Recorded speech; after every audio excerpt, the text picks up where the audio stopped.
Hello friends, welcome to our YouTube channel. In this video I'm going to show you how you can off this power button, pressing power button and opens Google Assistant in your Motorola Tab G62. How you can disable these settings. Before watching this video, if you have not subscribed to our YouTube channel, then subscribe to it and like our video. So let's start. If you are facing this problem like tab, if you just hold and it will start Google Assistant. How you can turn it off?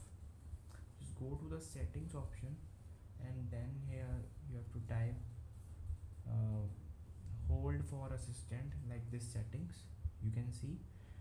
uh, just turn it off and press back, and friends, you can see there is no more assistant coming. It's simply power off and restart button is coming. I hope you like this video. If you like this video, then subscribe to our YouTube channel for tips and tricks video and like our video. See you next time.